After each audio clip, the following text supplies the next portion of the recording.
Hello guys, welcome back to another episode of Clues, Cues and Reviews. It feels like ages since I've done a video, even though it's probably been about 10 days or thereabouts. To kind of explain my absence a little bit, I've basically just been away from YouTube for a bit because I'm not that popular anyway. Hopefully in the future, but anyway, that's a separate story. I've just basically gone through Hell Week and I literally had no time to focus on making my videos. To explain, Hell Week for me was basically because I had an interview that I was really wanting to kind of focus on Thursday. I then got told the Friday beforehand that literally the Monday after, so literally 3 days later, that I had another interview, and I had already planned an appointment with my solicitor to do the final kind of touches on my purchasing of a house, which I will do a vlog at some point in the near distant future. Well, is it near or is it distant? It's near. You know what I said. Anyway, so I had that going on. I had this interview on Monday, I had this interview on Thursday, and there's a lot of preparation, a lot of different things I had to do, running around, sorting house situation out. It gets very draining, so I couldn't focus whatsoever. I had to, other than Thursday, then Friday, all till now, I've literally been just dealing with the whole interview situation. And Friday, Saturday was more about just mentally recovering so I could do this. But without further ado, let's get into this. Okay, so this review will really be a catch-up of episode 7 from last week, as well as episode 8 that hit earlier on today. So before anything else, I'm up to date with the manga. I will be doing reviews for the 2 chapters I haven't reviewed as well at some point in the next coming days, so look for that. But I already knew that this fight was going to be epic. I already knew that, looking at how they animated everything going into this episode, not having seen it today morning when I watched it, I knew it was going to be something special. So that, hands down, literally nothing needs to be said about that other than that the fight was brilliant. What I really enjoyed about this was everything else. So we obviously get the fight, which is epic, with the ending of that big smash uppercut, with the plan of Uraraka using the rubble to kind of throw everything at Ida to then go ahead and get to the missile. That was all cool. Brilliant ending, very tactical, and interesting kind of way to end it. There's a lot of other things that were in there, little things that are quite important. So the flashback was about Bakugawa's motivations and why he is how he is. We don't completely get that, but we get an idea into it. So we find out that he's been gifted for a very long time, a quite athletic dude, always does well at everything. On the flip side, Izuku was the opposite. He wasn't the most athletic dude in the world. He was bad at everything, and he literally didn't have a quirk. So where everything Bakugawa was excelling at, Izuku wasn't. So he basically thought he was the best. He's the most gifted, the most talented, and Izuku wasn't. So he felt kind of betrayed in a way and tricked, because this whole time he's thinking this guy doesn't have a quirk, and now he's got a flashy one. And inside he thought to himself, I've always had a flashy quirk, I'm the best, I'm going to be number one. So it kind of felt like fate kind of tricked him in a way, and because of his pride he couldn't let that go, which is why he went through this process of fighting against Izuku. We see the emotion side of Izuku, and that's why All Might doesn't want to break up this fight. Even just as he was about to do that, the kind of finale happened. There are a lot of other things that was going on in this. Obviously All Might's not wanting to kind of continue everything, his kind of hesitation, the impact of the fight on Izuku, because one arm was battered, the other one was burned, and Kachan kind of realizes that, look, there's obviously more to it, but even then he felt defeated. We find out more about this in the next episode, but it was just crazy that we got to see such an epic fight so early in this anime. I say so early because I know there's going to be 13 episodes, so we've got another 5 with some epic stuff to come. I'm not going to reveal anything other than we'll enjoy this. Hopefully it won't be too long before we get more anime of this, as in like second seasons, and being completely up to date with the manga. There's a lot more development from the characters for Bakugawa and everything else.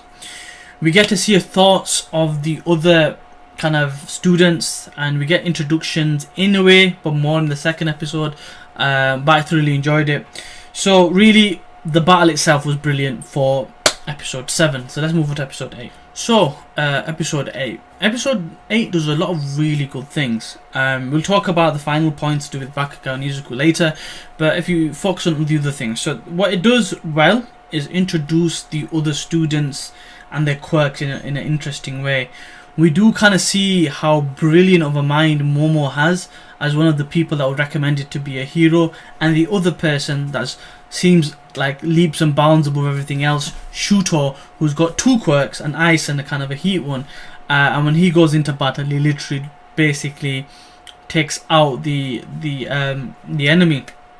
We got to see Takuyomi, we get to see Shoji fight. In a way, actually Shoji doesn't really fight, he gets asked to step outside by Shuto. So we get to find out a little bit of their quirks, and then we kind of go to the situation with All Might. All Might has to run off because he's running out of time. We get the conversation with the recovery girl. Recovery basically scolds him, saying, look, it's only been a couple of days and he's already been here 3 times. You need to be a bit more responsible. We also find out that a lot of people, although they know about the injury, so the inner circles of the pro kind of society for heroes know about the injury, not a lot of people know about the quirk. So it's important to All Might to keep that, because he's meant to be the symbol of peace and the all-natural hero. No one really knows that. So the people that know about him, that he says, he goes, close friends, Izuku Midoriya, recovery girl, and there's like an outline, I believe. I think that's meant to be the head teacher, basically. So there's a few people that know about the quirk, which is quite interesting. Then we get Izuku waking up, going back to the class, and that's when we get a little bit more introductions. Everyone's so excited. Karishma introduces himself. The guy that's speaking French, the Sanji wannabe, he's like, oh, my name is... No one really cares. So we get to see a lot of interesting characters. We get to see the perverted kid as well jump in there. You know, the one with the lumpy hair. He's interesting. You'll find out more about him later on. But a pretty cool episode in terms of introductions. They did that really well. And then the setup, I guess, for something later on down the line, the foreshadow that hasn't even happened in the manga just yet, but there's going to be at some point a clash between Izuku and Kachan or Bakugo. Izuku's trying to talk to him. Kachan's like, leave it out, mate. You know, and he has tears because he goes, look, I lost to you. I agreed with what Momo said, and when I saw the ice guy fight, he basically Shuto, he thought to himself, I can't beat this guy.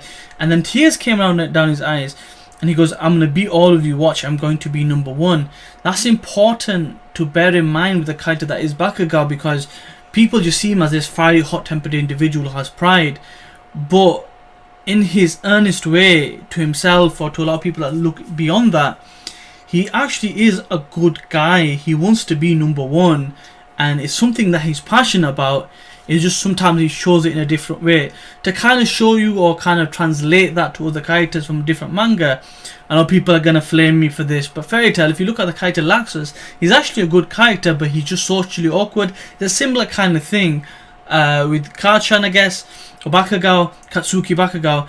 He basically does everything 100%. He thinks he's the best. And he felt humiliated by the whole thing. He felt humiliated by the fact that this whole time he felt fooled by Izuku, who doesn't really know. What was funny is Izuku told him the truth about the borrowed power. Not completely, but more or less the same thing. And he was like, don't even go there. It's bad enough that, you know, I've lost to you, type of thing. Then All Might's trying to basically console him. He's like, look, I'm going to surpass even you, don't you worry. So you can tell, although he has these mentally inept moments, or these weak moments, you could say, because of his pride and his rage, he also has the mindset and the drive to become the best. Ultimately, for a person that's going to overcome All Might, he has to fight the next successor of All Might. So you can see what I mean about the foreshadow that that's going to happen. And basically, Uraraka's there, and she basically says it best. It's the setting up of a meeting of the fated, it's like a fated meeting of 2 men, and it's like the battle lines have kind of been drawn. You'll see in the manga there's parts where they don't get to have that meeting. It's only setting up for future events that haven't happened in the manga yet, but I'm going to be excited to see. So you get through all this, Ida's basically taking back to the review. Ida became the MVP because they explained that Momo's analysis of that was brilliant. and I sum up, there's quite a few different characters that are introduced in this. And then the ending, the after credits ending, introduced some of the villains which are going to be integral for the rest of the story, especially for this next arc. We're gonna have to wait and see. I won't reveal names, I don't want to do any of that. I just want you to enjoy it, and just enjoy the rest of it. So being that we got to this point, the next few episodes more than likely will lead up to the Ultimate Space and Jams arc, which is pretty much where they're going to end. I'd imagine we've still got quite a few episodes to go. This was episode 8, I believe, so 9, 10, we've got about 5 left to go. Because of the pacing, I can imagine they get through the Ultimate Space and Jams arc pretty nicely. Whether they do anything more after that, I don't know, but it should be interesting regardless. Anyway, lovely episodes, lovely chapters when they came out. I hope you enjoyed the episodes. I hope you enjoyed the review. Give me a thumbs up. Let me know in the comment section below of any of your thoughts of the review. And if you haven't already, please subscribe. I'm on 50 subscribers. I don't want to really get up there. I'm fluctuating at the moment, 50, 51, 50, 51. I'd really like to start pushing this out there and really build a community. I can only do that with your help. So please subscribe if you haven't already done so, and I'll see you next time.